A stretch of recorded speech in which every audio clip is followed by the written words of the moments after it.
Each season in the NFL, there are massive upsets that flip knockout pools upside down and send even the most expert of pundits to wonder, how in the hell did that happen? If the Saints were to go to Buffalo and win, it would be one of the top upsets this past decade or so. Is it even a possibility? And if so, who on this maligned defense is going to stop Josh Allen? That's the question of the year, right? Meanwhile, the LSU Tigers have issues with injuries, but just how much will they affect this team? And another big test in the SEC on the road at Ole Miss. WGNO-TV sports director Richie Mills makes his Dattitude debut this morning, and Gabe is here for his start of the day. We'll see if we're on the same page and can keep our streaks going. Thursday night football, it's coming up. Our picks there. I'm on my second cup of coffee, so you know what that means. It's a good thing I took my blood pressure medicine this morning. Hear the music.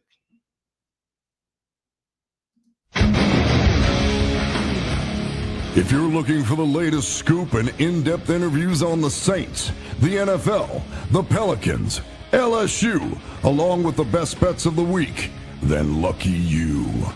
Along with high-powered, in-the-know guests who cover our teams, Jim Derry brings plenty of Dattitude. And he'll always tell you the way it is, or at least the way he thinks it is.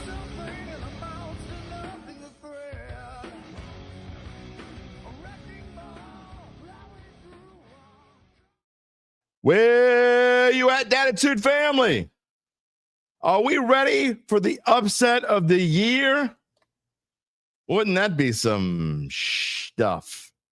It would be almost as good as Dattitude, episode number 419, presented by Evangeline Securities for a Wednesday, September the 24th, 2025. I already told you I'm on my second cup of coffee. Remember, I used to, for those of you who've been around a long time, I used to always drink out of my little mermaid cup. I'm not ashamed to say I'm a girl dad.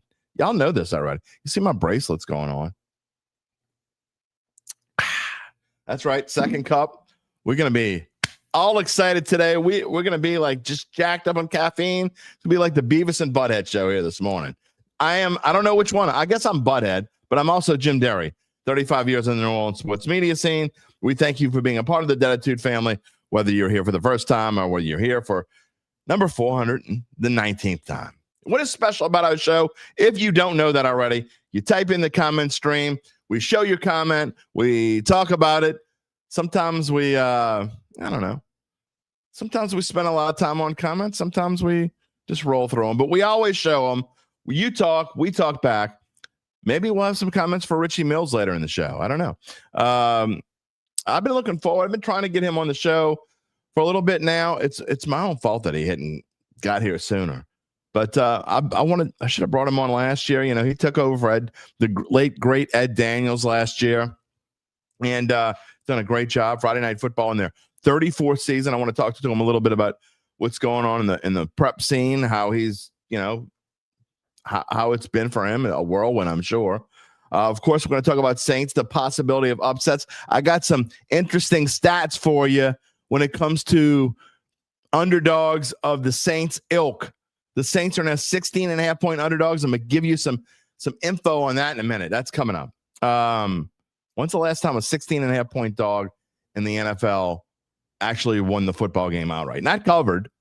When's the last time they won a 16.5-point? You know, it doesn't happen a whole bunch. It happens maybe only a few times a year. Someone's a 16.5-point dog. But how often does a 16.5-point dog actually win the football game? Again, coming up on that. So you type in your comments. Tell me what you think. I'll show some of them before I give you the answer.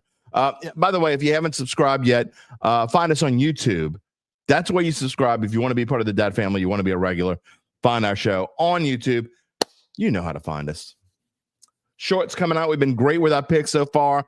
4-0 on my shorts, on my picks, my primetime picks. I haven't done any for a Saturday or Sunday during the day. Maybe we'll do one this weekend because I'll give you a spoiler alert. Trends.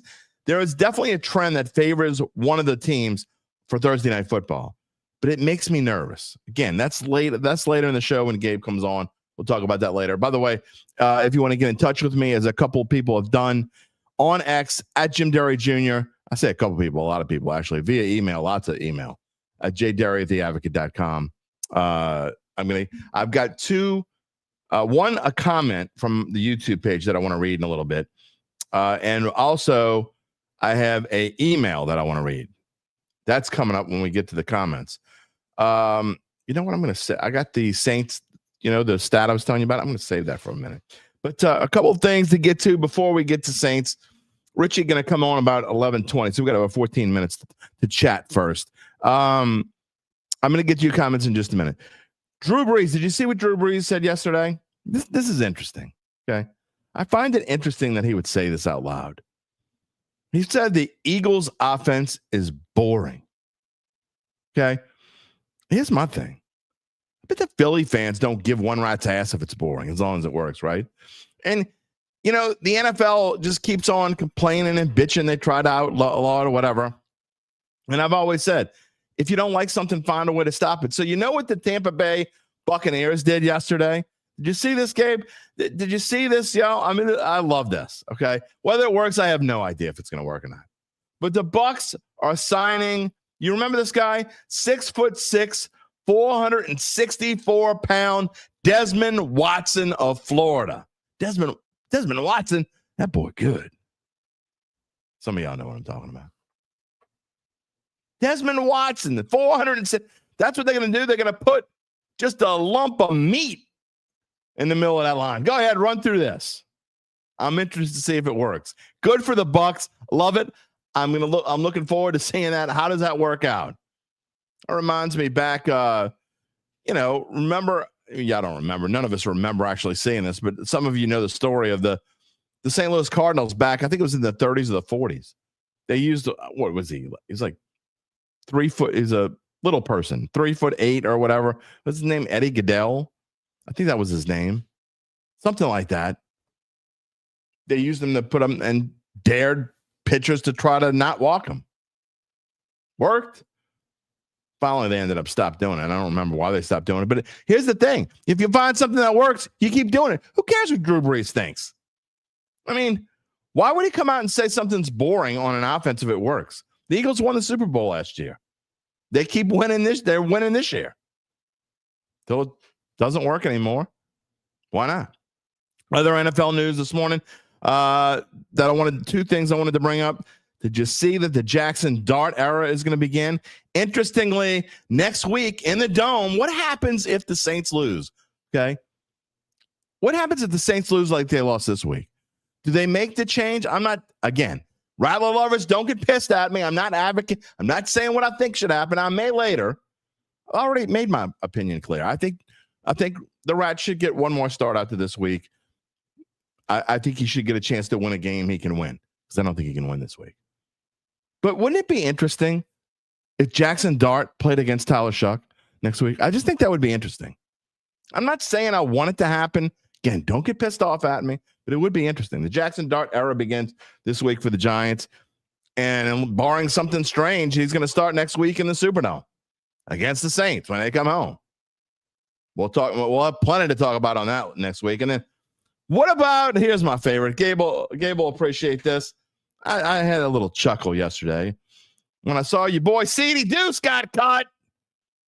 Texans let C.D. Deuce go. Who's going to pick that dumbass up now? Maybe he's talked smack for the last time on a football field. One can only hope. I'm sorry. I know his antics worked while he was here in New Orleans. I was never a fan. He got the Saints in trouble too. He had a few 15-yard penalties, if you remember correctly. Got to get to those Saints stats and comments. So, lastly, before we get to the comments, I want to talk about baseball for like 45 seconds. Did you see what happened to the Detroit Tigers? If you haven't been paying attention to baseball, we got a historic collapse on our hands. The Cleveland Guardians were 15 and a half games back on July 8th, 12 and a half games back on August 25th, 11 games back 20 days ago. Last night, they tied the Tigers in the National League Central. and they own the tiebreaker if it comes to that. This is the final week of the baseball season, and judging by the attendance, you have not noticed. I don't know, maybe you have. The Tigers, not only, you want to talk about historic collapse, it has never happened before. A team that was 15 and a half games ahead has never not gone on to win a division. Now, not only will they have a chance to lose the division, I mean, they still have, 4 games left, 4 or 5 games left, whatever it is. They're now only 1 game ahead of the Houston Astros, who are just beat up to all hell for the final wild card. Interesting. And then lastly, we'll talk about this probably later on, but it's about damn time Major League Baseball finally approved robot umps. They tried it in spring training. Why didn't they just institute it then? It worked fine. It's going to work fine. And now when umps make these ridiculous balls and strikes calls, and especially there was one in the Cubs game last night that might have cost the Cubs a game. Ian Happ, 3-0 count, and just because it's a 3-0 count, if it's in the ballpark, they call it a strike. No. I mean, he should have walked, and anyway, don't get me started. But now teams will have the opportunity to say, 3-0, you can't just call a 3-0 pitch a strike because you're giving the tie to the pitcher or whatever, and you can't call an 0-2 pitch a ball if it's not, right down the middle. No. Call them like they're supposed to be called. Robot umps. I got to be honest. I know, and you wouldn't think a traditionalist like me would be for this, but I just take the damn home plate umpire away. Have the home plate umpire only call plays at the plate, nothing else. That's what I would do. And let the machines call balls and strikes all the time. Red light if it's strike, green light if it's a ball. Pretty simple. Maybe one day they'll use common sense and do that. But no, not a lot of common sense. All right, before we get to the comments, a lot of them in the queue this morning, this Wednesday morning. A lot for a Wednesday morning. Again, Richie Mills coming on in about 7 minutes. We're going to talk Saints, and mostly Saints and LSU. A little bit of Tulane, and again, when Gabe comes on, I have no idea what Gabe's going to talk about, but we will have our Thursday night football predictions. Before we get to all that, let me tell you about our friends at Evangeline Securities. Of course, they're a company that can help you decide if it's the right time to sell your family-run or privately held business. And just as importantly, they can figure out what that business is worth. That's you, or if it's someone you know, it's time to reach out to Evangeline's founding and managing partners, Nick Braden and Ron Hemel. They will start by scheduling a complimentary valuation from their offices either on Poydras Street or in Lafayette.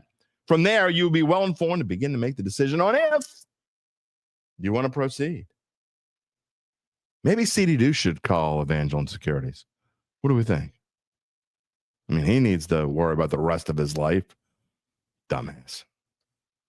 We'll fill you in more later in the show. In the meantime, you can check them out at www.evangelisecurities.com. I may wait to get to my, again, I may do this later because I want to get to as many comments as possible, and I don't want to run into Richie's time here. He's probably only going to be on the show about 20 to 25 minutes. I have 2 comments that I want to read from an email, again, and a commenter on YouTube. I might save those for later because I want to get to my family here. What we got here? Going to go. Ron Burgundy, you type it in. I'm probably going to read it. Charles Mangus, good morning. Detroit looks legit. Okay. They've looked legit for like 3 years now. Will the real Saints team show up this Sunday? I got news for you, Charles. I love you, man, but the real Saints team's been here for 3 weeks. I'm not sure what you mean by that. This is the team. This is who we thought they would be. They would either be mediocre to below mediocre or bad, and they've been all of those things. This is who we thought they would be. Not surprised at all. William, good morning. Kellen Moore reminds him of the parents who want their kid's best friend instead of their parent. Not really sure what that means. But the team lacks discipline. They definitely did that last week. Chad Gage says hello, and that he was hoping Russell Wilson would be playing the Saints. Yeah. Barring injury, that will not be the case. I was kind of hoping Jameis would be. Probably get cheered. Who dat, Daddy? You here. Good morning. UBN. Good morning. Can't believe I used the uniforms I hate for the opening. What are you talking about? What are you talking about? I never used the uniform that I hate in the open. I don't think I did. Anyway. What are y'all talking about this morning? Y'all just trying to get on me? Y'all trying to like get me hyped up because I'm on coffee cup number 2? And y'all know that I drink that espresso stuff as real coffee. I think y'all just messing with me. Good morning, Rob. The only NFC South team this week with a chance to win might be Carolina. Hey, they all got a chance. The NFL, buddy. They all have a chance. And by the way, if you don't think Tampa Bay has a chance to win against Philly, you crazy. I mean, that's nuts. They absolutely have a chance to win. I think Tampa Bay is, if not, Tampa Bay could be. I'm not saying they are yet. Detroit's so great. Overreaction Monday. Tampa Bay could be the best team in the NFC. They're not yet. I'm not ready. I know Green Bay lost to Cleveland, overreaction, whatever. Still think Green Bay's the best team in the NFC. We'll see. Tampa Bay's up there, man. Absolutely. Michael Morgan, I don't see the Saints hanging with the Bills. Josh Allen's better than all the quarterbacks we have played. That is absolutely true. Adam Varner's predicting 0-17 already. Lance Dobard, who dat, baby? Gerard Simoneau's here. Who dat? A-Town, glad to have you. You're on your 3rd cup of double caffeine coffee. I hardly ever drink 2 cups. Hardly ever. I hardly ever drink 2 cups in a day, much less 2 cups in the morning. I have no idea what y'all going to get this morning. Y'all keep firing me up, baby. A-Town says also that he feels the Bills will have a history-making game against the Saints. History-making in a good way or a bad way? All right, let me try to pronounce this last name. Jay Sablodowski says the best Saints show in New Orleans. Well, thank you. And Rocky, you said it. I was thinking it. I asked my daughter, what's today? She says, it's Wednesday. I said, what does that mean? And she even said it. It's hump day. Yes, sir. We're getting over the hump already. Christopher Crump says he's been a Saints fan since 1968. Sure, the teams gets better. Me too, my friend. Troy, I'm not showing you comment. If you're a jackass, I don't have to show morons comments anymore. If you're being a sarcastic moron, I'm not showing it anymore. Just not doing it. Ron Hendrickson, 0 chance we beat the Bills. If the team looks as unprepared as they did in Seattle, the little bit of good Moore enjoyed early in the season will be over. Is Moore in over his head? It's only game 3. Only through 3. Cecil, I agree with you. Happy hump day. No expectations Sunday. Just go into it. You're not betting on or against him, right? Let the rat loose. Let him be free. I've been saying it. Let the rat be free. Free the rat. Just let him do his thing. You know what? You didn't have a game plan last week. Maybe it's better you don't have a game plan this week. You just go and you do your thing and let him run around, and who the hell knows? Just have fun. You got nothing to lose. Nothing to lose. Richie Mills in the green room. We got about another minute or 2 of comments here. Apathy says, I just want to see some fight out of the Saints team this week. Shuck should start next week against the Giants if Rattler doesn't look at least competent in this game. I mean, look, I'm going to say what I told a friend of mine the other day, and I probably should have said it in the show. Rattler is not been the problem at all. He's not been the solution, but he hasn't been the problem. I don't know what's going to happen if they lose this week and he goes 0-10. I really don't know what's going to happen. Earl's Picks here. Good morning. The only thing Saints going to upset is us fans. Let's see. Brian says, who dat fam? Let's just skip ahead. When Dart beats them, can already hear the louder cries of why they didn't trade back for Dart. I think they tried. I told you this before. The Giants just sniped them, man. Hakeem, big dog. Good morning. All right, a couple people who I haven't shown it yet because we got to get rolling. Tom Trice, happy hump day. Kyle Sherman, good morning. Your lowest PFF grade is on Kool-Aid. I got a comment later. I'm glad you reminded me. Gabe, if I don't bring it up later, remind about the PFF grades that we were kind of joking around in the group text yesterday. I will show you what PFF grades mean. They don't mean a whole lot right now, especially right now. Just saying. David says the Eagles' offense is boring, but it works. Both can exist. If it keeps working, you can't say anything about it. Darrell Hayden, good morning. You got Detroit +5. Well, we told you to go that way, right? We won't steer you wrong. Bart Prudhomme, there's no what if they lose. They get blown out 60-9. Come on, man. It ain't going to be that bad. Anybody else? Let's see. We got a couple others real quick. Big Sean, how can the Saints stop the Bills? Steal the talent? Maybe. S. Kelly, good morning. All right. If I haven't got to you, I apologize. I will try to do my best to get to you as we keep going here. But I want to bring in first time. It's his Dattitude debut. WGNO-TV sports director Richie Mills. So glad to have you on the show. And I'm sorry, my friend, I haven't had you on before today. That's my fault. I try to make myself the busiest man in the metro area, and it cripples me from doing these things. But no, I'm a big fan and greatly appreciate you as always. Well, thank you so much. And look, I think what you guys are doing, and I always told this to Ed, and I say the same to you now that you've trying to fill in those giant shoes.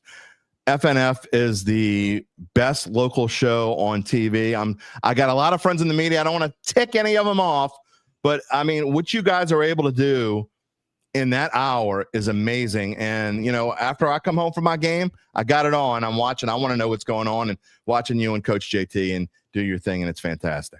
Yeah, I tell people all the time, because we have Friday night football in the spring, we have Friday night sports, Friday night fastball. If all I had to do was the Friday night programming, I would be the happiest clam in the entire world. I mean, that was the program, Friday night football, that I fell in love with. I looked forward to every week. I enjoyed. And, when you see it at home, you don't really understand how many moving pieces are a part of it. I mean, you're talking about potentially 30 bodies on a busy night, all having their hands in one program, and it's never going to be perfect. But when people tell me good job, I say all the time, I'm probably the most frustrated person when I walk off set because it's like an ugly win in a sense. Right. People are like, "Oh, great game." I'm like, "What are you talking about?"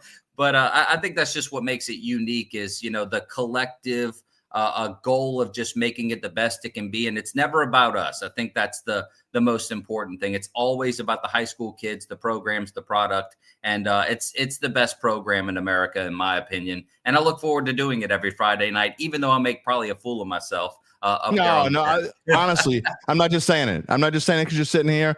I think you're doing a fantastic job. I love listening to Coach JT, and I really love listening to Coach JT try to pronounce names. That's my favorite thing. Look, and I tell people, they talk about the advancements this show has made over 3 decades. And, I have to remind people the entire show's on paper, so we get shot sheets from these games. You're talking about 2 minutes of highlights, and we're seeing these names for the first time. And right. I got to applaud the New Orleans metro area parents throughout it because their creativity with some of these names is truly appalling. But it's just one of the aspects that makes the show unique. And, we try our absolute best, I promise. But yeah, all the advancements and the technology and everything, it's all on paper. Paper is the most important piece of the entire show.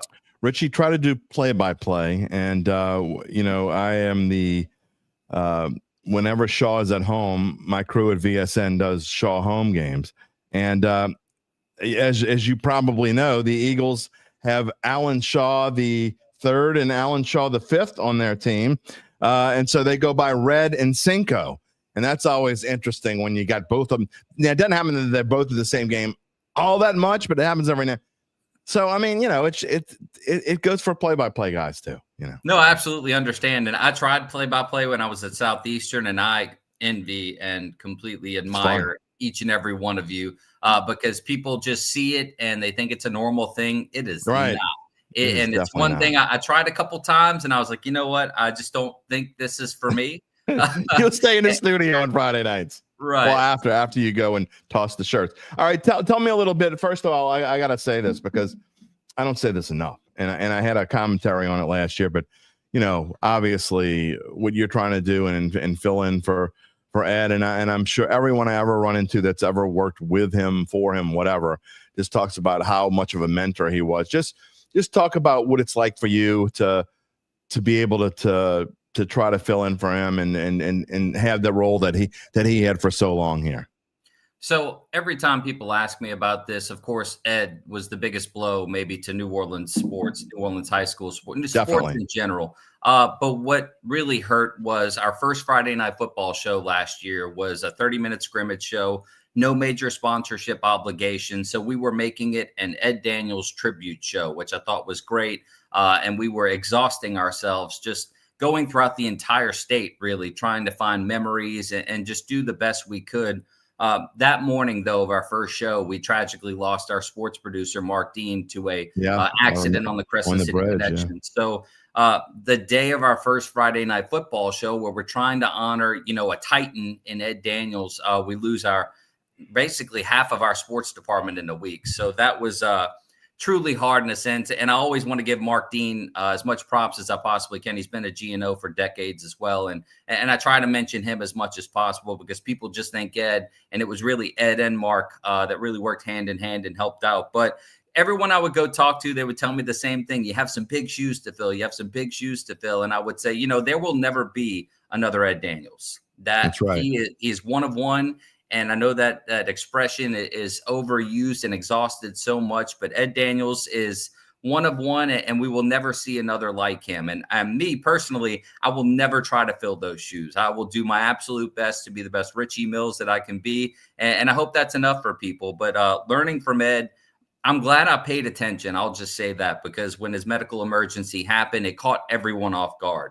I remember, waking up in the morning here in Ponchatoula, where I live, to a phone call about what had happened. And immediately you hope for the best, but you plan also just in case, he walks through that door and you don't have everything together. He's going to kick your butt.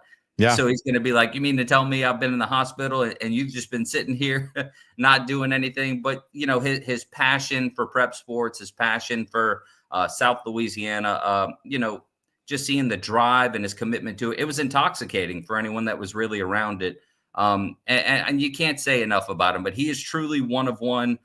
We operate under the assumption of WWED every single day. What would Ed do?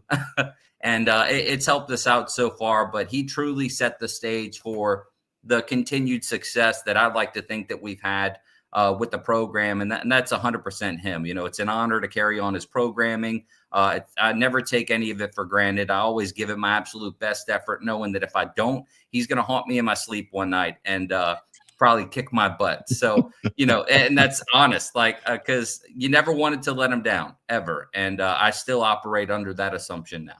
Well, you're doing a great job, and I'm glad you're just being yourself, because really all of us in the end, that's the only thing that we can be. I don't think any show can be successful if you try to be anything but yourself. And I think you're doing well, obviously. And the show is carried on. You're carrying on the legacy, and I could see this thing going on for as long as I'm around. So I hope so. They haven't fired me yet, so we're doing it. And every time anybody asks me how I'm doing, I'm like, they still pay me every other Friday. So we're all good. Real quick, when it comes to prep football, man, is anybody better than the Car Cougars? I mean, I just look. Shaw played them a few weeks ago in week one, but just they're just doing their thing again. They have one of maybe the best quarterback in the state, or certainly one of them. And Bryce Brown just seems to reload over and over again, and watching Carr doing its thing is a fun thing. So first and foremost, what I admire about Shaw is they're playing the exact same schedule this year that they did last year, which is the gauntlet of non-district opponents. And you see how it worked out for them last year. Lafayette Christian this week. Right. Will they win a state championship this year? We don't know, but they will be ready for the back end of their schedule. Now, when it comes to Carr, so I go to a lot of games on Fridays and Saturdays. The team that I think is well equipped to take them out is St. Aug. And I say that because they're the highest scoring team in the Catholic League. They're averaging 60 points per game. Their defense, surrendered 40 points to Legacy School of Texas, but they had the second best quarterback in the entire country on that team, and they scored 68 points. So I think the team that is equipped for a shootout with Edna Carr is definitely St. Aug. But when you look at Carr, they've kind of tooled the way they're doing things. They're focusing more on the run game this year, so they'll slow down those up-tempo shootouts. They have a kicker this year, which has already helped them in their matchup with Heritage in the Dome. So we're seeing kind of a new and improved version of Edna Carr, but I think that the school that is equipped to take him out is St. Aug, just right off the top of my head. But the entire Catholic League from top to bottom, I think so far this season, they only have one loss in the entire district. And when you think about how many teams have lost so much, John Curtis's team is a ton of sophomores, and they're running through people. They almost got a bunch of sophomores and juniors.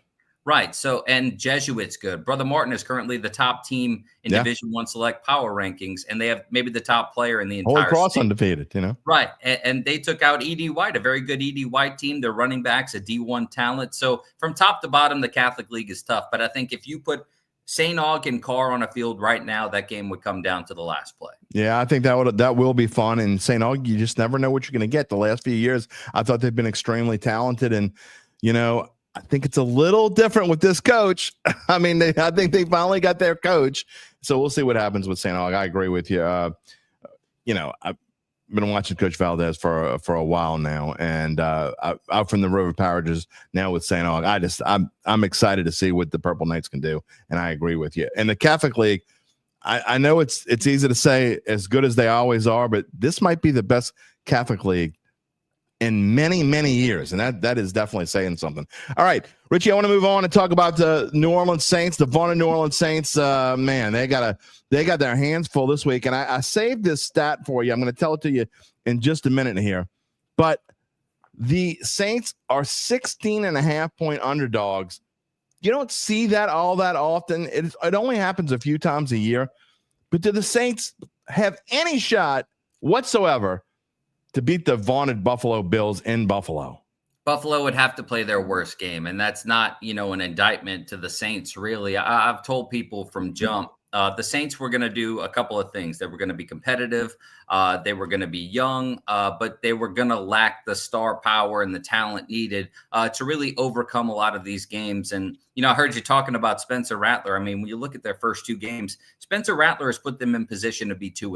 And I think people might not realize that by the results of the game, obviously. And really, when you look at their game Sunday against Seattle, that took on a life of its own extremely fast. So that's one you definitely flush and move on from. But I think Buffalo would have to play their absolute worst. Unfortunately, I don't anticipate that happening. 16.5, I think I would confidently take Buffalo in that regard, but I think you'll see a different Saints team. And that's just, the young competitive fire that Kellen Moore and company have created. But no, I like Buffalo in this game, and there's no doubt about that. One thing is that it's always easy to think about the last game and what happened in the last game and not look ahead. Look, the Saints, I get it. They're a mess right now. They've got a long way to go. They're in a rebuilding year. But even with bad teams in the NFL, it's still the NFL, Richie. And I think that, I think you will see a focused, I just expect it because it happens every time. You get blown out one week. Very rarely does a team get blown out 2 weeks in a row, no matter who they play. So I think this is obviously not something you're looking forward to. You don't look forward to going and play Josh Allen, who might be the best football player on the planet right now. I mean, you can make an argument that he is. You don't look forward to that. But at the same time, I think you'll see some focus from this team. And I don't think these veterans, the Cam Jordans of the world, going to let this team play as poorly as they did last Sunday. And you and I both know this. I mean, we see so much football that you have those games that do take on a life of their own, and you just have to wave the white flag and move on as fast as you possibly can. The Seattle game was that. How often do you get a punt return for a touchdown, a block punt, and then just the onslaught of 28 points in the first quarter? I mean, that's never going to happen again, I think, this season. But when you look at the schedule, you knew Josh Allen was coming. I mean, you knew the Bills were coming. When I looked at the schedule when it was laid out, honestly, it was hard to find 5 wins. And that's just someone that's seen this organization operate, seen this team play in training camp. And that's, again, no indictment to the Saints talent-wise. They just don't have the pieces in place to make the run that maybe fans hope for. So I tell people all the time, lower your expectations and just enjoy the competitive nature that this team will bring to each and every week. And it's helped me so far. I think they're exciting. Maybe Sunday wasn't, the best game possible, but you knew Josh Allen was coming. these are necessary growing pains that the Saints were going to have to go through. And really, it's just when you look at the talent that they do have compared to what Buffalo has, I mean, it feels like the natural succession of the NFL, where the Saints had their time, Buffalo didn't. Now Buffalo's having their time and the Saints aren't. So again, I just lower your expectations, enjoy the ride as much as you possibly can. And look, pay attention to the positives as much as you can. I saw some of the comments and I'm sitting here thinking to myself, if you just lower your expectations, you might have a little bit more fun on Sundays. Richie, you'd be surprised, but there are a lot of members of the Dattitude family who, until even up to last week, until our last show on Friday before the Saints got waxed on Sunday, there were still people who thought this team could win 10 games. I mean, so it's funny how it changed in a hurry. Terrence, who dat? Good morning. Who dat forever? A couple members of the family that I haven't had a chance to show. There was one other one. Nathan, welcome. We're glad you're here. And Oscar is having some cell phone trouble. He's a regular, so he'll have to watch it later on. All right. I got some other comments in the queue. I'll get to them. But here you go. You want to talk about 16.5-point dog. Here's the stat that I've saved. All right. The last time that an underdog of 16.5 points or more won outright, like not covered, just one outright. I'm going to let you guess, Richie. When do you think it was the last time that a dog of that high won outright? When was the NFL founded? 1934-ish, somewhere around there. I'm going to go in the 40s. It feels like a tough thing to do. All right. Well, it happened, and it's a weird thing. It happened 3 years in a row: 2018, 2019, and 2020. However, before 2018, it hadn't happened since 1995. So 2020 was when there were no fans in the stands. The Jets beat the Rams. And before that, in 2019, Miami beat New England. I think a lot of people might remember that game. Remember, New England has had trouble in Miami over the years. They had trouble. Not only they had trouble, they lost that game. They were 17-point favorites. And then in 2018, these Buffalo Bills, well, not these Buffalo Bills, but the 2018 Buffalo Bills beat the Minnesota Vikings. And again, it hadn't happened since 1995. So also to kind of go against that, of the last 14 times there's been a 16.5-point favorite dating back to 2020. 11 of those 14, not only they won, they've covered. So that does not bode well for the Saints either. All right. Just interesting. We like to give little tidbits on this show. Richie, you never know what's going to be interesting, what's not going to be interesting, The numbers don't lie. They never do. And they don't. People give us they heckle us a lot for using them and relying on them, but sometimes the numbers don't lie. All right, we got some more. We'll show this one on the screen for you. We like to show series history on Wednesday, and you see that the Saints have won 3 out of the last 4. They've actually won 4 out of the last 5. They don't play very often. In fact, they've only played 3 times since the Saints won the Super Bowl, to go show you how rarely they do play. But here's another note for you. The Saints have only lost once ever in Buffalo. They lead the series overall 7-5. They lost in 1983 in Buffalo. I think that streak of 42 years is about to come to an end on Sunday. I think it is. And what's funny, the 21 matchup, the 31-6 game, I was actually shooting that game on the field at the Superdome. And, you know how Josh Allen, how good he is, on TV, obviously, but seeing him in person is just, it's so polarizing and it's so different. And I know there was a lot of chatter about people freaking out about the amount of 49ers fans at the Superdome in that game. They had a sea of royal blue throughout the Superdome for that 2021 matchup. So the opposition takeover, the fan base, this has been going on for a few years now. I think it's just amplified more given the current state of the team. But I remember just looking up about third quarter of that game, it's already out of hand, and you just see a sea of royal blue throughout the Superdome. And I'm thinking to myself, that's a fan base that knows what kind of talent's on that roster, and they came all the way to New Orleans to show it out. So I saw people freaking out about the 49ers thing. This has been happening for a few years now, and that's probably something Saints fans don't want to hear. But no, Josh Allen and company, they're a whole new beast this year. They really are. I thought last year they could have won the whole thing easily, but no, they're definitely my favorite to win the whole thing this year. Yeah, I'm going to put up the rankings in just a minute. We also like to do that on Wednesdays. But Daryl, you got a great memory. Daryl says Dallas at Saints, 1971. Tulane Stadium. He turned 7 years old. It means you're just a little bit older than me. Not much, a little bit older than me.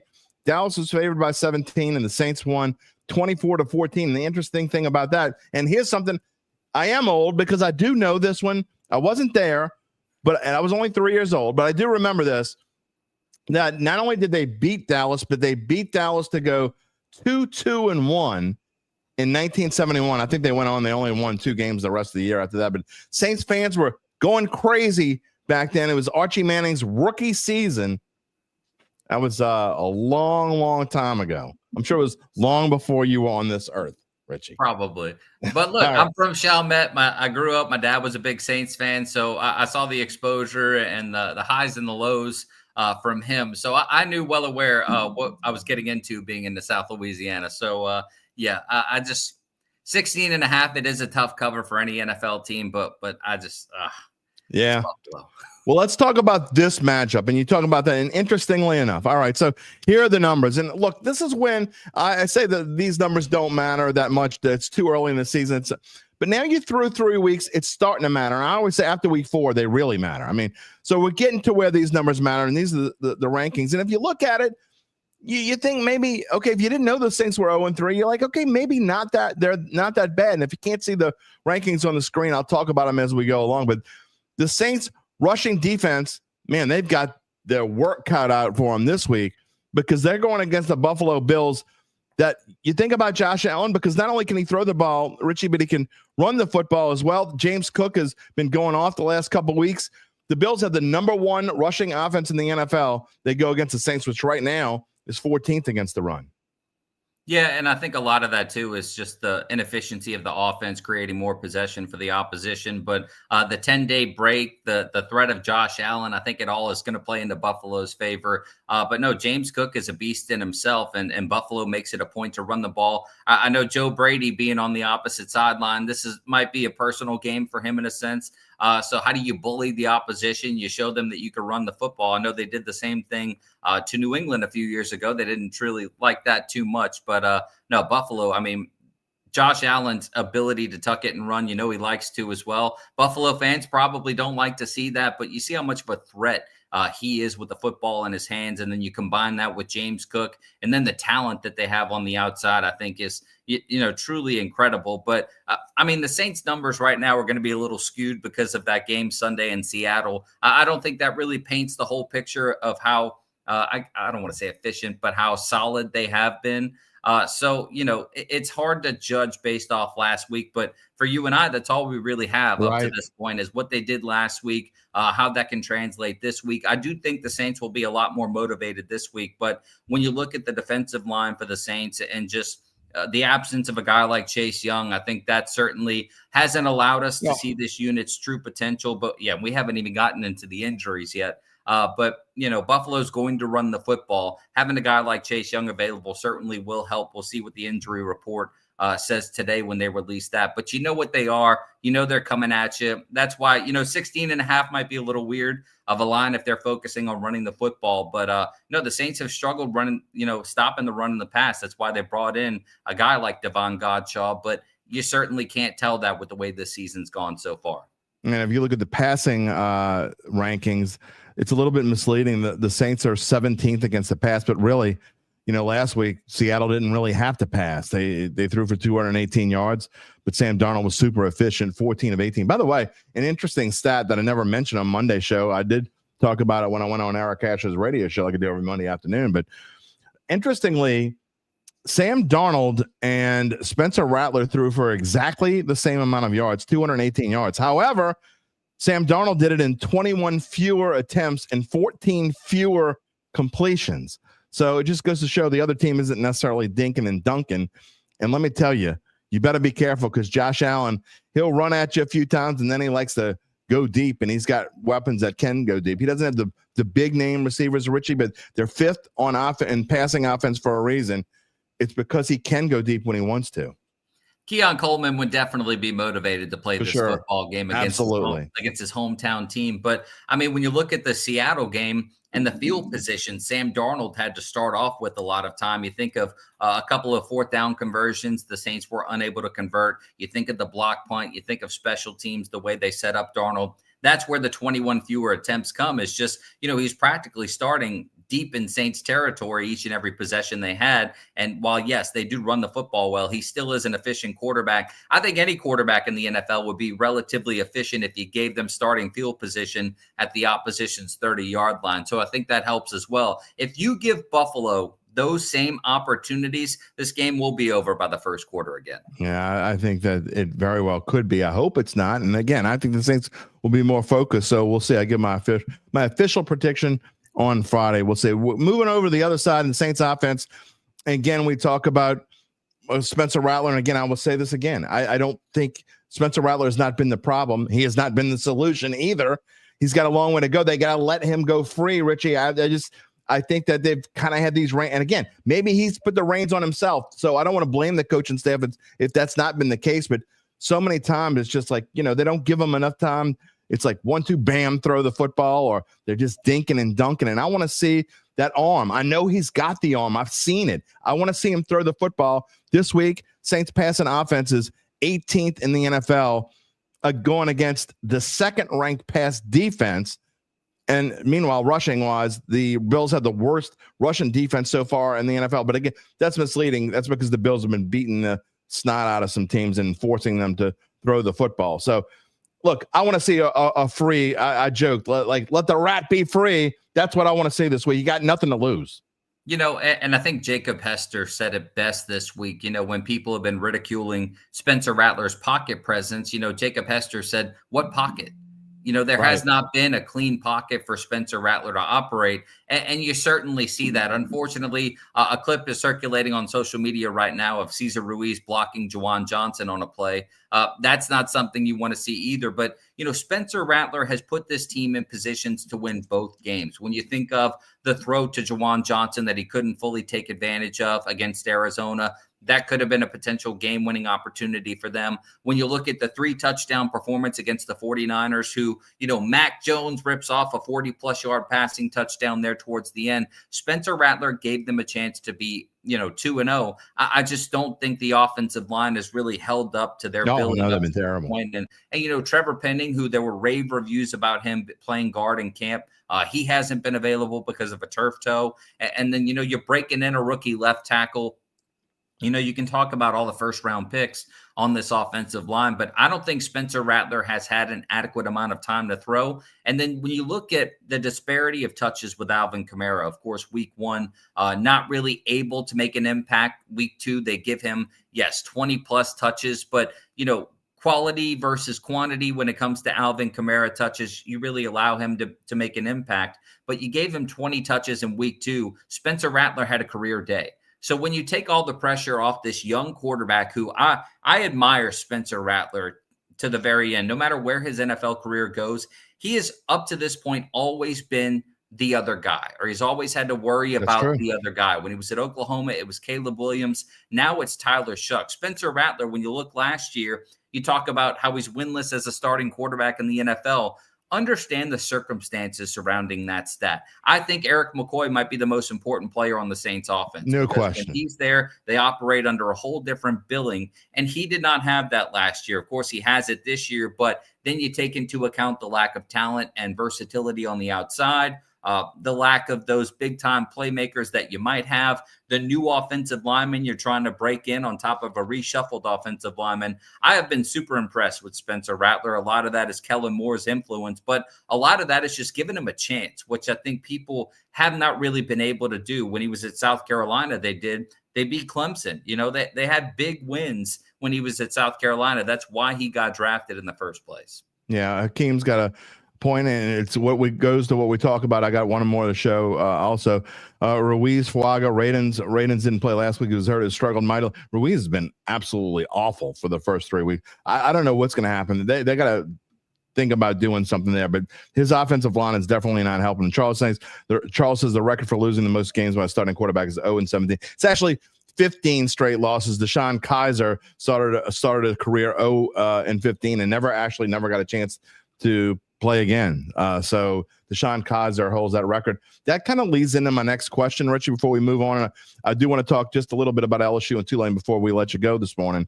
But if Spencer Rattler, I mean, we expect him to lose. I mean, that would mean he would go to 0-10.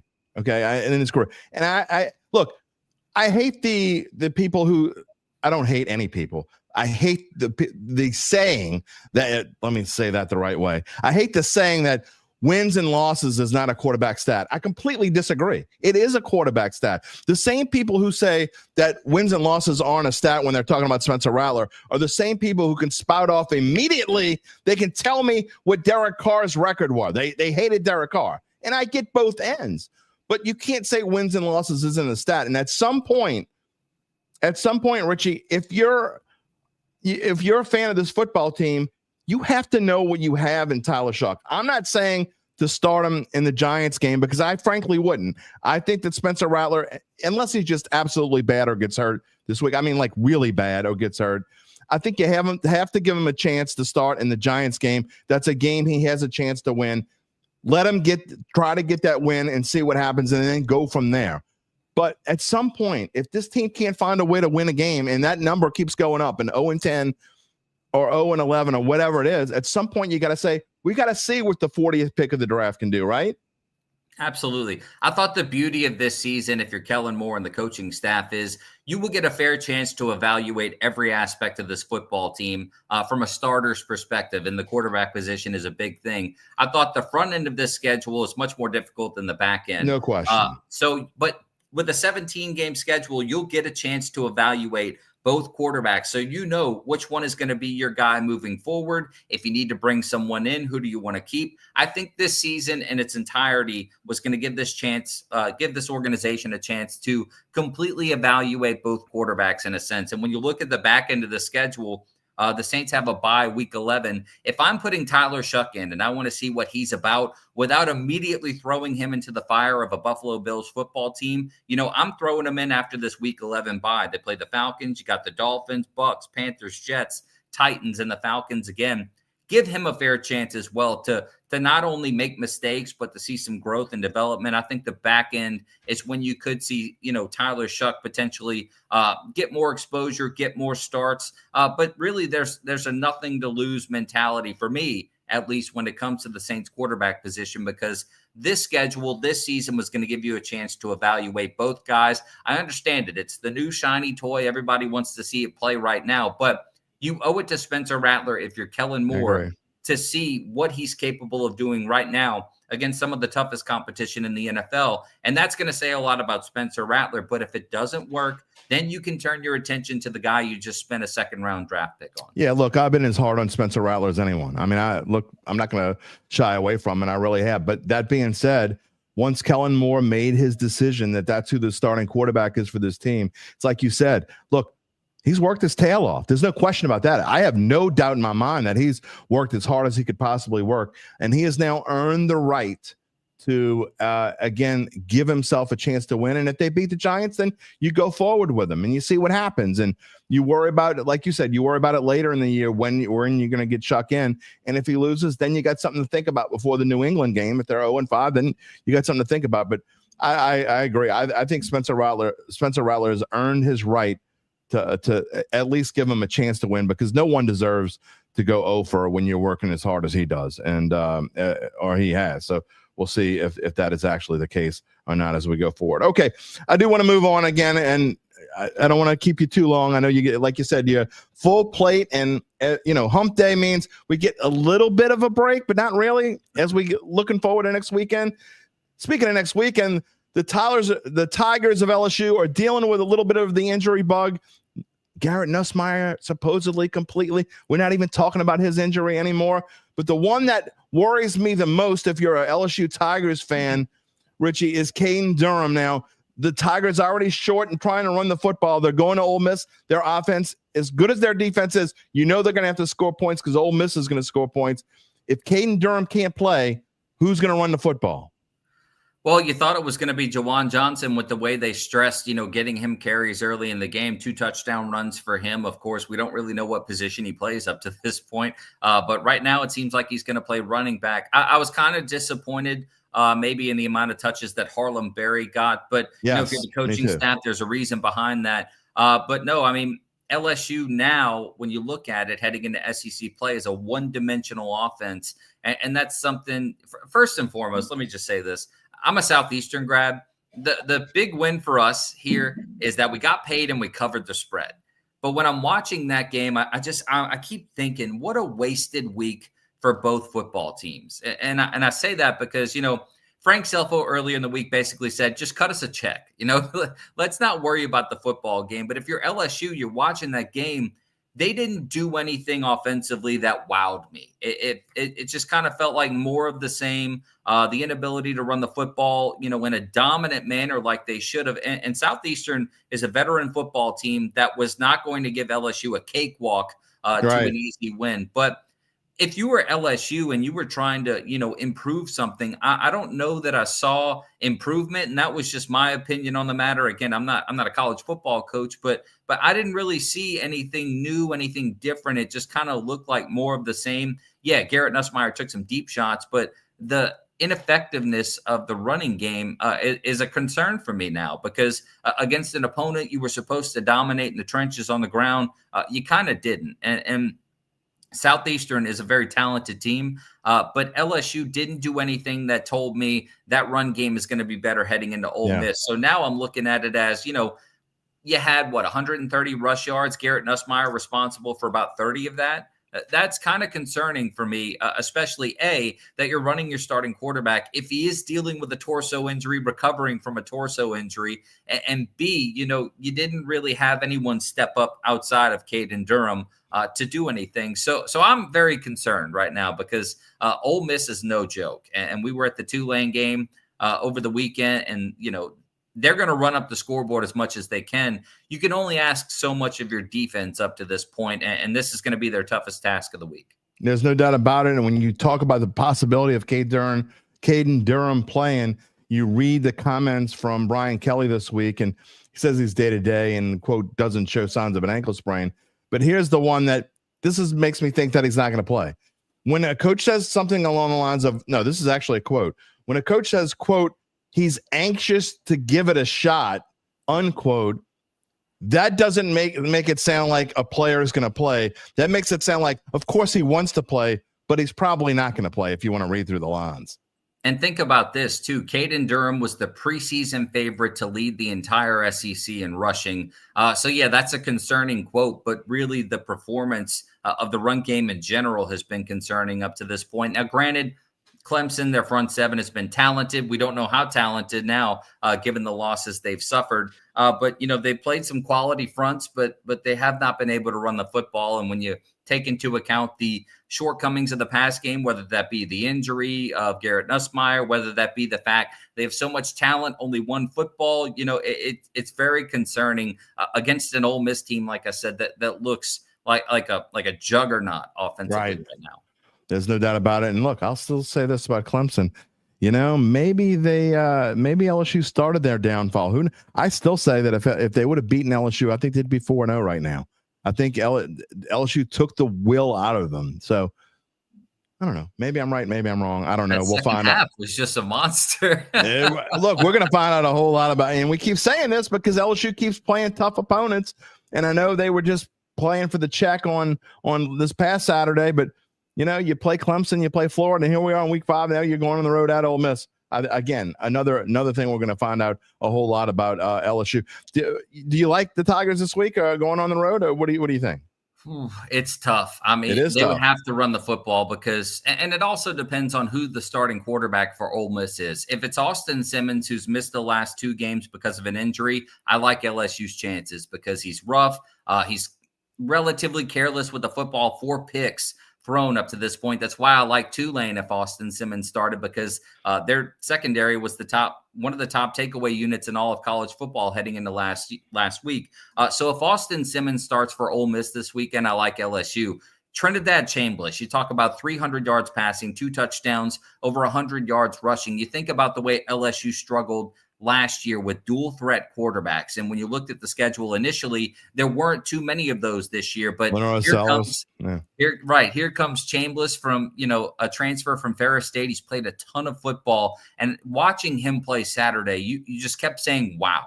It wasn't Yeah. just the playmaking ability, It's true. running the football. It was the accuracy with throwing it, the ability and the aggression to push it downfield. The whole time you're watching, Lane Kiffin's not going to commit to a quarterback. That's not what he's going to do. But you have to think it's Chambliss, given how hot he is right now and how that offense has looked when he's back there under center. Yeah, other injury news for LSU. Defensive end Gabriel Relaford is not going to play. He's got a shoulder injury. We also report in the NOLA.com Times Picayune. West Weeks is probable with his calf injury. Looks like tight end Trey'Dez Green, the monster. I mean, I call him the monster. He's missed 2 games. Probably could have played last week against Southeastern with a sprained MCL. Looks like he's going to play. Very needed returns, especially West Weeks and Trey'Dez Green, Richie. Trey'Dez Green for sure. You kind of feel like he's Garrett Nussmeier's safety outlet in a sense, like the guy that he might trust the most on that offense in the pass game. I mean, you could throw up a jump ball to a 6'7" guy, and the probability of him coming down, whether it's a 3rd and short or a 1st and goal, is very high. But no, I feel like Trey'Dez Green not being out there has definitely impacted the pass game as well, because that could be the guy your quarterback trusts the most. And that's not an indictment to the talent that they have. I think that's just the camaraderie, the reps that they've had together certainly help. But, you look at Ole Miss's secondary, and, if you know that the opposition is just going to be able to throw the football, it kind of feels like that's a little bit easier to game plan for. Yeah, I agree. All right, real quickly, you said you were at Tulane last week. I was at the game the week before against Duke. Now, I expected Tulane to lose last week. I actually picked them to not cover as well, but still, just overall, I expected them to have kind of a down week. Going on the road at Ole Miss, they didn't necessarily need to win, but I said they couldn't get blown out, and they got blown out. They were not really competitive in any way, shape, or form. And I guess that's what the most disappointing thing about this Tulane team last week. How did they pick it up and get back at Tulsa this week? I say week 4. It's actually week 5 on the screen. But how did they get it back this week, Richie, and play well in their American Conference opener? So the biggest obstacle for them heading into Ole Miss was the 3-0 hangover. You talk about 3 big wins in 3 very different manners. You talk about a somewhat dominant win week 1 over a Power 4. Week 2, you're down by 2 touchdowns. You come back, you win on the road at South Alabama. And the emotions of that game against Derry and Mensa, of course, they jump out to a big lead. You hold off the rally. They had to win 3 different ball games, 3 different manners. You didn't know how much of a toll that was going to take on them. And unfortunately, you saw Saturday, it was a pretty significant one. I always thought that 3-1 was the ideal spot for them at this point to remain in college football playoff consideration. But the manner in which they lost to Ole Miss, I don't think that's going to help their cause. So now you have to hang your hat on the conference portion of the schedule, which I believe they're a 15.5-point favorite over Tulsa, who just beat Oklahoma State for the first time since 1998. The first time in Stillwater since 1951.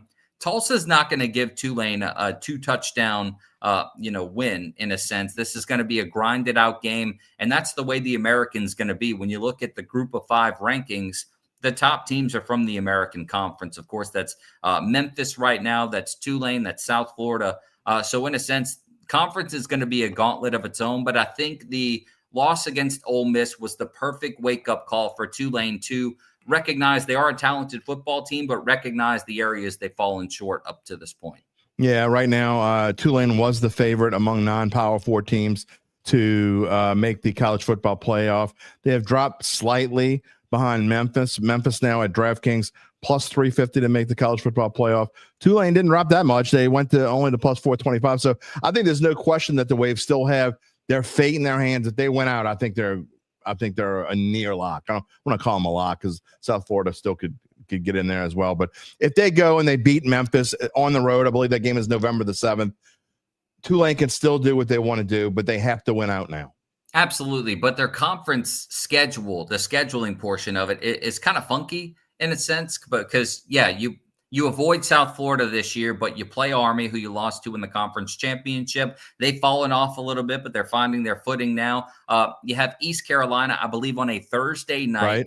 Yep. You play Memphis. I can't remember if that's a Friday night game or not, but there are some That weird is a Friday night game, I believe. and you play that at Memphis on the road. So, yes, Tulane controls their own destiny, but this conference has shown us so far in the non-conference portion, it's going to be anything but easy. But it's also going to show that the team that wins the American is going to be the most deserving of a college football playoff spot. Yeah, I think that's almost certainly going to happen. All right, final thoughts, Richie, as you go off here today. I appreciate you coming on in your Dattitude debut. You made it through unscathed.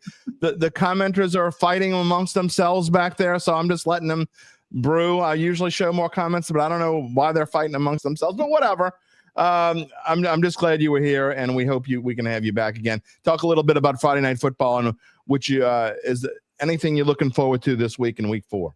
So I'm pretty sure our game of the week right now, district openers up to this point, definitely looking forward to seeing Brother Martin Jesuit, John Curtis, Rummel, just how the Catholic League shakes out. A couple of good Saturday matchups, Cars playing Holy Cross, St. Aug, Warren Easton. That's a battle between the top two scoring offenses in the Catholic League. But you can catch us Friday nights at 11 on NOLA 38, the replay at midnight on WGNO. We also have a college football postgame show on Saturday nights after the primetime SEC football games, which I believe is Alabama, Georgia this week. So definitely looking forward to that. We also touch on, LSU, Tulane, everything. So we have a ton of programming at opportune times, and I think we do an excellent job with all of it. So, if you got the time, tune in. That'd be great. Your boss, John Cruz, and I went to school together. Exactly. That's what I said. I mean, so I went to the reunion. I'm like, there's John. Oh, he cornered me. No, I'm just kidding. I'm completely kidding. John and I had a great, lovely conversation for about 20, 30 minutes. Your name came up, and tell him hello, and I'm glad you were able to come on, and I hope we can have you on soon. We're not going to wait like we did this time. Next time we're gonna have you on before the season's over, I hope. No, absolutely. Thank you so much. John Cruz is incredible. The staff at since Ed passed, they've been fantastic about giving us what we need to make everything possible. So forever indebted to all of them. But thank you very much. He promised me lunch. Tell him I'm still holding him to that. He's got a probably owes me lunch after all this, All right, Richie. We'll talk to you soon. Enjoy the weekend. Thank you, sir. Appreciate it. All right. Richie Mills, WGNO-TV, Friday Night Football. If you live around the New Orleans area, actually you can catch it all over the place. I mean, you can listen to it now. Not now. Kenny Trahan's report all through the state. If you listen to Kenny Trahan's prep show, all throughout the state of Louisiana, I know you can find it online, just the audio version if you just want to listen to it. All right, we're going to go back to Saints here for just a couple minutes before I get to Gabe. Y'all need to chill back there. Rob said, thanks, Richie. Y'all letting Troy comes to stir it up and y'all just like feeding it. Stop feeding into that stuff. Easy for me to say, right? Charles says great first for we do get great guests. One thing we try to do on the show, and we're just starting to get to it. It's taken me about 4 years to figure out I'll take that back. When we had the audio only version of the show, we did a really good job of mixing up the guests. And then when we kind of got to where we are live, it kind of changed a little bit, and I started relying a little bit too much on the same people. So I think lately I've done a better job of trying to expand, and that's what we really want to do. I want to don't get me wrong, during the summer, and I didn't do this well enough, but I'd love to have on some national guests, and we're going to try to do that and expand this show's horizons. But I also want to make sure that everyone locally is on this show at some point. And I think we've done a really good job that as of lately. So anyway, and look, I'm okay with, if you're in the chat and you're listening, if you haven't subscribed to the YouTube page, please do, by the way. Sometimes our family fights among themselves, and that's okay. Sometimes whatever. But I will say this. It's okay to have a different opinion. Just don't be a jackweed about it, okay? That's all I'm saying. Sometimes people stir stuff up.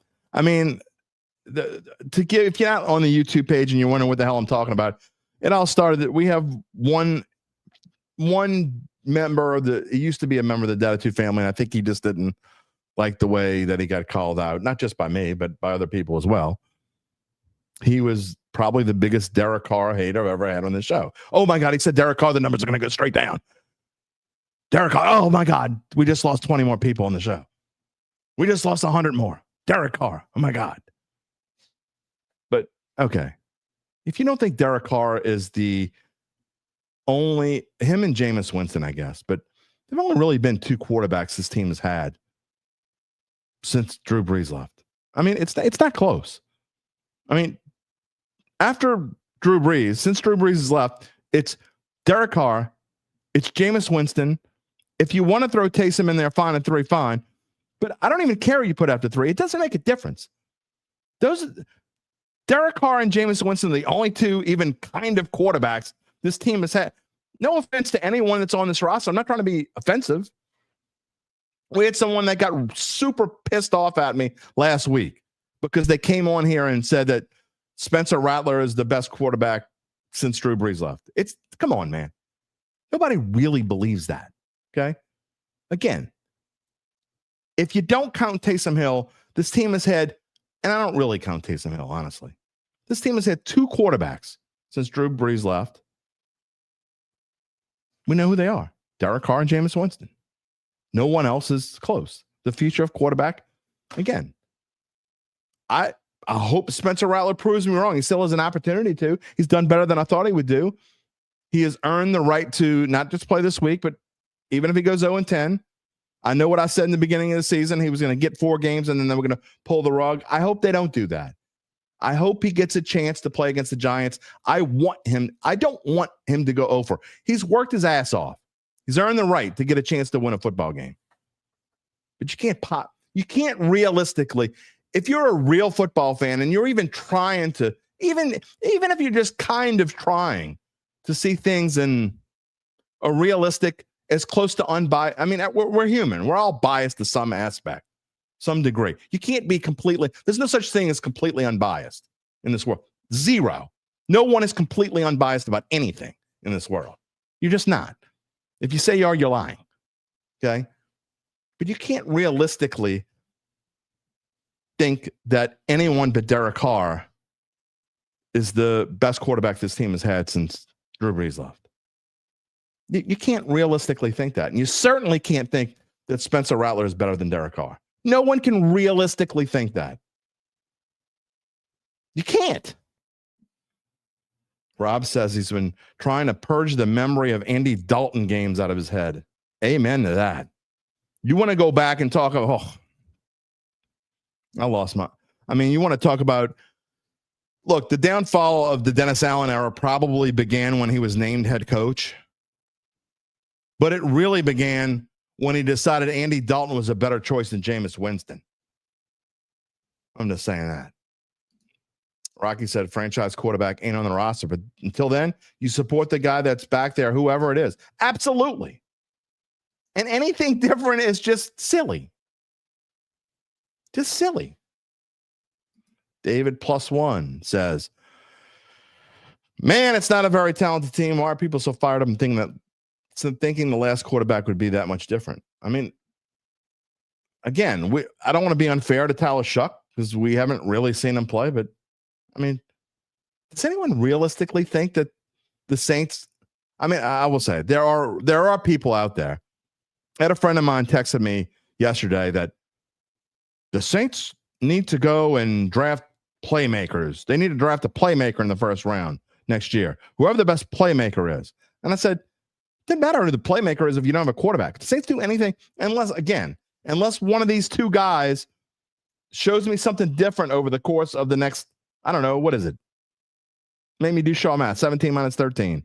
14 is, I don't know, what is that, Gabe? 17 minus 4. 13.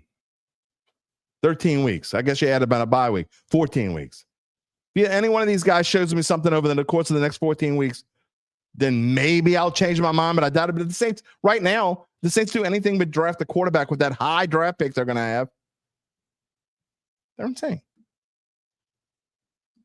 Hakeem, fire sale by the bye week. We need draft capital. We need to hit in these drafts. What are you going to sell, though, Hakeem? What are you going to sell? I mean, what do you think you'd get for an Alvin Kamara, right? And look, again, be realistic. Don't be what you think Alvin Kamara is worth. You can't tell me what you think. No, it's what he's worth in NFL standards, okay? Probably like a 3rd-round pick. That's kind of insulting. I'm just telling you, that's probably what it's going to be. I mean, unless he just wants to go. If he wants to go, I absolutely would trade him because he's earned the right to go if he wants to go. But I don't think he wants to go. Nola, not a prayer in hell you get 2 second-rounders for Alvin Kamara. Not a prayer in hell. You don't know how this works if you think that the Saints get 2 second-rounders. Not a chance. A slight chance that they'd get 1 second-rounder. Maybe, slight. No chance you got 2. Donald London says Jameis Winston was 5-2 and they benched him. Now, he got benched the first time because he got hurt. But Andy Dalton came in but he was only hurt for a week or 2. And when he came back, Dennis Allen wouldn't put him back in. Nola. Sean Payton doesn't need Alvin Kamara. He's already got 2 running backs. He doesn't need Alvin Kamara. Alvin Kamara is not better than J.K. Dobbins right now. He's just not. He's 30 years old. Be realistic. Period. Just not. Rocky says maybe a 4th. I think that's the most likely scenario. That's what he would get. You know what? I'm going to show this comment, Troy. Just to show that there's no hard I have no hard feelings, but sometimes I do think you're trolling. Great show. Just don't because you don't think Carr's a good. You don't have to think Carr's a good quarterback. No need for attacks in the comments. It wasn't just Gabe attacking you, by the way. Gabe's just sick. I'll let him speak for himself in a minute, but it's just your opinion. Okay. It's the way you go about opinions. Let's be cool. 3rd and 4th pick, maybe. I just don't think you get 2 picks. And then the other one, everybody wants to talk about Chris Olave. You're not going to trade Chris Olave. Okay. I can't say you're not. Can't say the 0.0, but you're not going to get anything for Chris Olave. Okay. Chad Gage, feel we do just okay in the draft, but never get a dynamic star like Malik Neighbors or Jane Daniels. Yeah, but Chad, Malik Neighbors was what the 5th pick of the draft a couple years ago, and Jane Daniels was the 3rd pick. I know that one. 6th. Gabe saying 6th. Whatever it was, the Saints haven't drafted that high, so you can't get a player like that. So look, the Saints need a quarterback that can be, even if, and it's a huge, obviously a giant if, and I got to get off of this because we got to move on. We're at the 117 mark. Gabe and I are going to spend probably 10 minutes together. And I've been trying to hold this to 130. But even if, okay, Spencer Rattler and or Tyler Shuck are, let's just say, somehow they just shocked they would have to shock the world to be even average. Okay. To even be an average quarterback, they would have to shock the world to even be an average quarterback. You want this team to be good long-term? You need a potential top 10 dual threat quarterback. What do I mean by top 10 dual threat quarterback? I'm not saying you need to have Lamar Jackson or Josh Allen. That's unrealistic. Even Jaden Daniels, unrealistic. But is it unrealistic to have a Jordan Love on your team? No, not unrealistic at all. Look at some of the other quarterbacks in the league is it unrealistic to have, I don't know, a Baker Mayfield? They could have had Baker Mayfield. I'm just saying. Here we go. All right, this is the last time I'm showing. I'm not showing anymore after this. Last time I show this. Nola, it's the last comment I'm showing that has anything to do with this. J.K. Dobbins is not better than Alvin Kamara. Yes, he is. And I got to be honest, it's not really close right now. Okay? When the J.K. Dobbins' only problem is he can't stay healthy. There is zero chance, and I mean 0.0% chance that Sean Payton is going to try to get Alvin Kamara. They don't need a running back. They're not going to go trade any capital to get Alvin Kamara. He doesn't want Alvin Kamara. Okay? Alvin Kamara is 30 years old. He's got probably one more season left in him after this year. I don't think it's going to be in New Orleans, but there's a much, much, much, much, much better chance it's in New Orleans than it is in Denver. He's not going to Denver, barring a major injury to one of his running backs, either R.J. Harvey or J.K. Dobbins. All right? I'm moving on. Although now Gabe says he wants to talk about it too. All right, before we get to Gabe and get to whatever he's got for me today and make our Thursday night football pick, we have been hot, baby. 4-0 with our primetime picks. Just saying.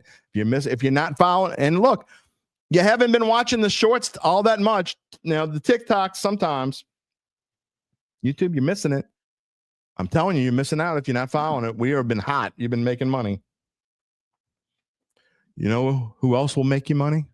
How about Evangeline Securities? We told you earlier we'll let you know more about how they can help you figure out what your family-run or privately held business might be worth and whether it's time to sell. How do they do it? Wow, what a question.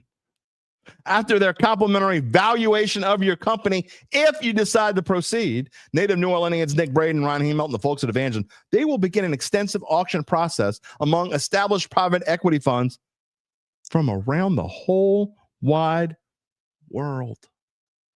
The whole world. They will maximize the return for the founder and his or her family. Evangeline Securities is the top producer on that platform. There are very few companies like them in this area. Them, Elmer Fudd. There are very few companies like them in this area, and I mean none, with their dedication and success. They are fully licensed. They're ready to serve you. So get in touch with Nick and Ron about what's really important. What's really important? You know, not Andy Dalton or Jameis Winston, certainly not Derek Carr anymore. What's really important? The rest of your life. You can find them at www.evangelinesecurities.com. JC, I'm sorry I didn't see you earlier. You told me, what is it, 70 degrees in Denver? She was 70 degrees here. JC says, need game-changing playmaker. Stick with Rat for one more year. If you want losing, I'm not trying to be mean. If you want losing, sure. Cannon. To be honest, you don't have to be. You have to say, to be honest, we're not beating Buffalo. I mean, again, I'll go back to the stat I told you earlier. Where is it? Hold on, Gabe. There is one more thing I want to do before I forget. Where's the stat? Here it is. I bet that the Jets in 2020, Jets fan says there's no way they would beat the Rams. They were 17-point underdogs. They won 23-20. I bet that Dolphins fans in 2019 says there's no way we're beating Tom Brady. I'm not saying the Saints going to win this year. I'm just saying you can never say 0.0 in this league, ever. You can never, ever say 0.0 in this league. Not for one game anyway. You can say it over the course of a season that a team ain't going to win 10 games or whatever. But I bet you Miami fans were saying that in 2019. We can't beat Tom Brady. They did. In 2018, Buffalo stunk. Minnesota was outstanding. Minnesota was, I think, 17.5-point favorite. Buffalo won. You can never say never. Never say never. Here we go. You know what? I am going to show one, because here's a troll. Okay, now we're realizing the dude's just a troll. He's just not hearing what he wants to hear, so he just wants to be a troll. You know, you win Dumbass of the Week. We haven't had one yet. Dumbass, Nola, you have, wait, wrong one. Sorry, Christopher, not you. Wrong one again. We're getting that many comments. Okay, you win. We had Dumbass of the Week, didn't show back up this week. I don't know where he went. But congratulations, Nola. You win the award. No hard I don't have hard feelings. None at all. You get the same. Here's bullshit. Same hardcore stance on Rattler not being the starting quarterback. I never, ever once, go find it, clip it out, show it to me. I never once said had a hard stance. I said 75% Shuck, 25% Rattler. I said it over and over and over and over again. That's what I said. And if you say that I said anything else, you're either a dumbass just in general because you can't listen. You don't know how to listen. I told you drinking that extra coffee was going to come back to bite me in the ass. Or you can't hear. Whatever way, you're wrong. I never said that. Okay. Time to move on. I'm done with troll. What is going on today? I do believe at one point. Yeah, I do believe at one point you did say like 90% shock. I never said 90%. Not one time. I think you might the have most said high. I can tell you right now. I know for a fact, 100% fact, because I knew I was going to get called out at some point. The highest I ever got was after Shuck's preseason start. I said I changed my mind. I'm bumping it to 80-20. That is the highest I ever got. And then I went back to 75-20.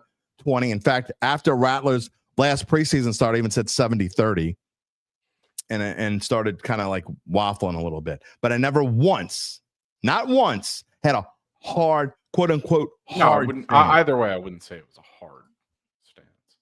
I was always spot on with the Shuck thing. I will especially be spot on if Shuck starts against the Giants next week. I don't think he's gonna. I don't think so either at this point, but you never know. Yeah, I don't think he's gonna.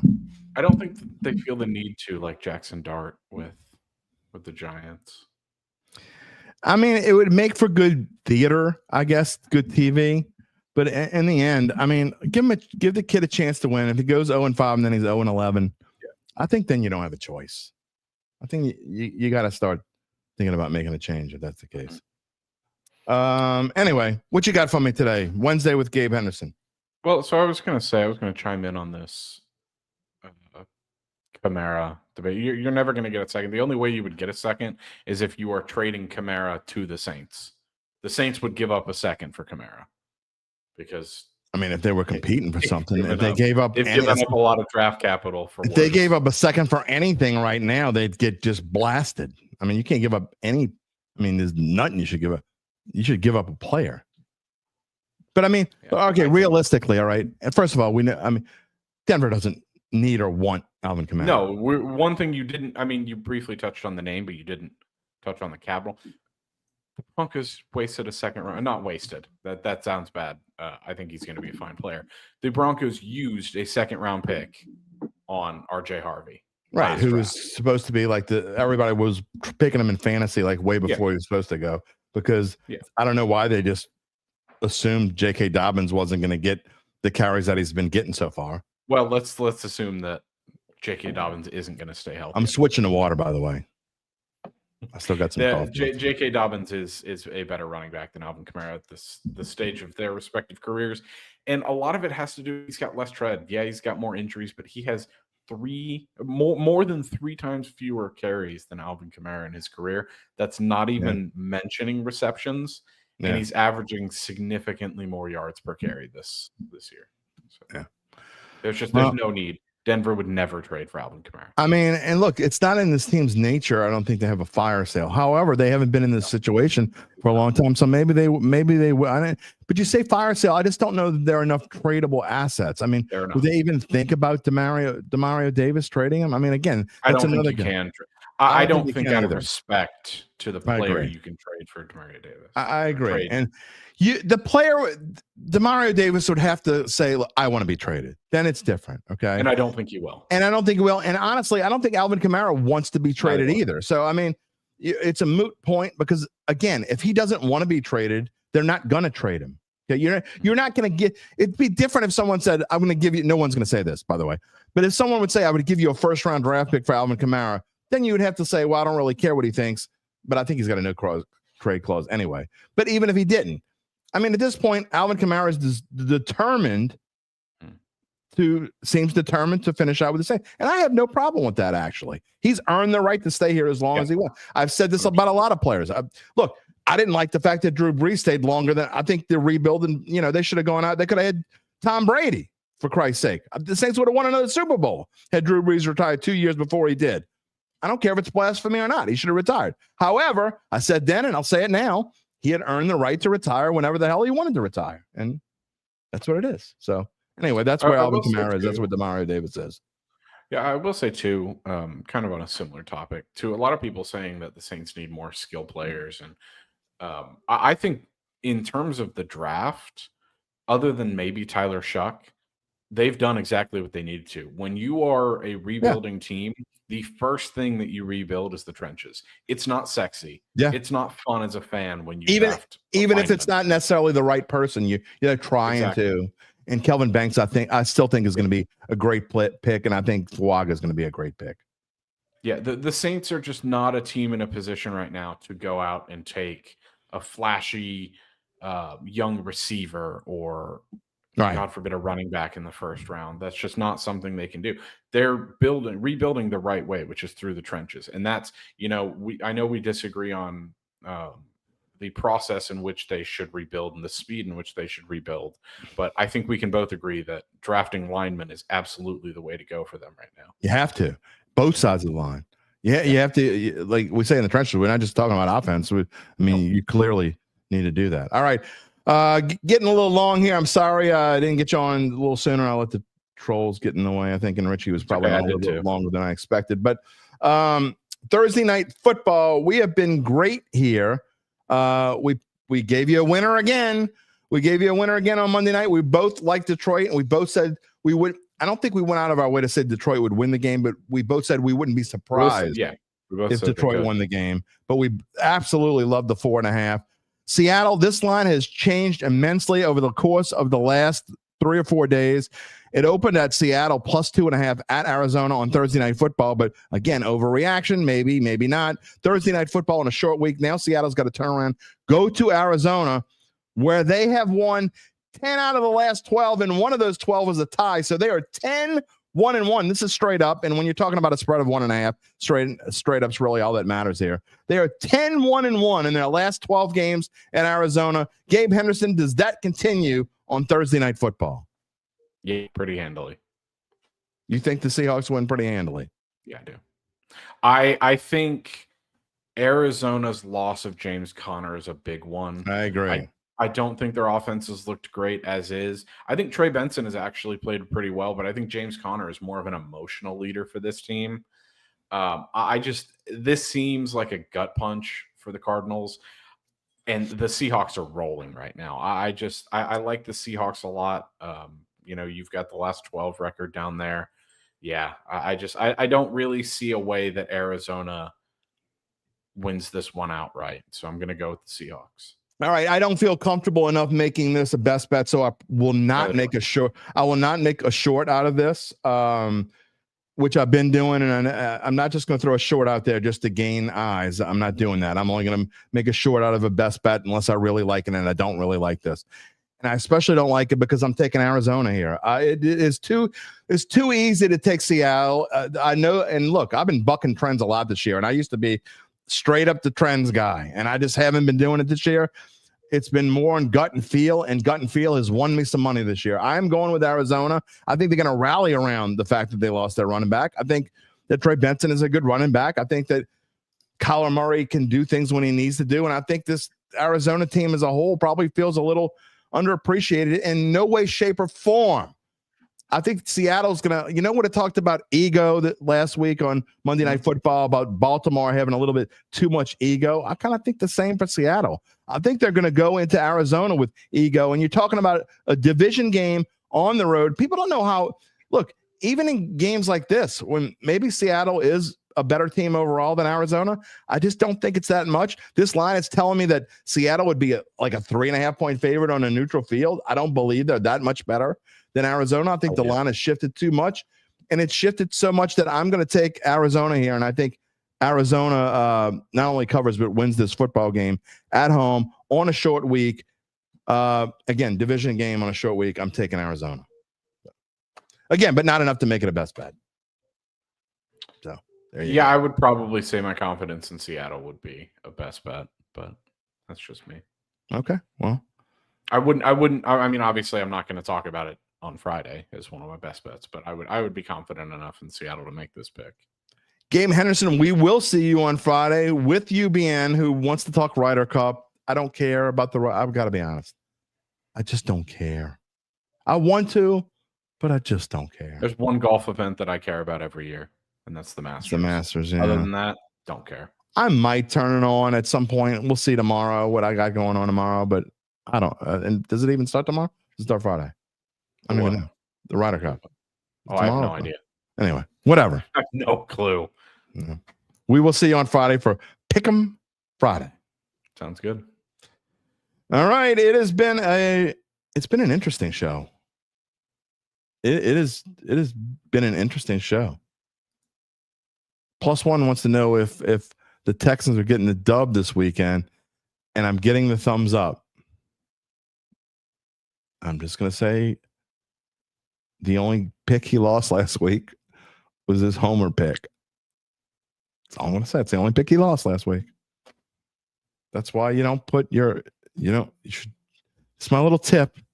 If you're making your things to bet, I would limit them to all these. I know they're fun.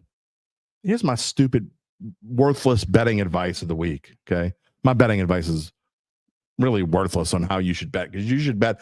First of all, it's fun. So whatever you should do it enough to where you're just having fun. You shouldn't really try to make a living off of it. Or some people are trying to like get enough money to go to Cancun or whatever off the bet winnings.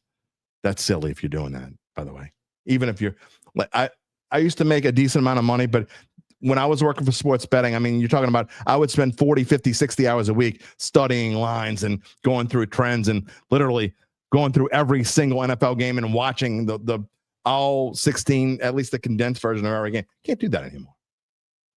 So that being said, I mean, take everything with a grain of salt, but if you're playing these like 8, 10, 12 leg parlays, it's silly. If you put $1 or $2 on it, sure, whatever. But if you're doing that, so you really, my advice is, again, take it for what it's worth. If you're not doing this, is to take a sheet of paper, go through the games, and take the 3, 4, or 5 game you like the most, and that's the only thing you bet on. You don't chase. If you lost 3 of them, you're trying to chase money, and then you bet. No, don't do all that. Stick to that and make your bets and move on. And that's it. That's where I've been successful as of late. I used to not do that. I used to bet like 25 games in a week. Can't do that. Survivor's interesting this week. What are we going to do with Survivor? Last week, I used all my picks on Seattle. You can't really do that this week with Buffalo, right? I mean, Buffalo's too good to just use all your Buffaloes this week. Earl said he picked the Packers. A lot of people picked the Packers last week. Dun, dun, dun. Yeah, that wasn't good. What are the Saints going to do? No, we got plenty of time. We'll talk about it on Friday. Again, Friday, you know what Friday is. Next show, live show is Friday, September the 26th. That is this Friday. Can't believe we are approaching the final show of September. Do you know that? We only got 2 shows left in September. Friday and Mono Monday. Next Wednesday, Doug Mouton will be here. It is October the 1st. Next Wednesday. It's hard to believe, isn't it? If you haven't subscribed already, what are you waiting for? The numbers growing every day. We've had a pretty good couple weeks. We went through a little lull, and now we picked up again. We've had a pretty good couple weeks. Oh, I know what I forgot. You know what? I'm going to save this. I'm going to save my two notes. I got 2 notes. I got one that was a comment, and one was an email. I'm sorry, and one was a comment. You know, I'll just save it for Friday. I don't want to say it now. I'll just be trying to squeeze it in.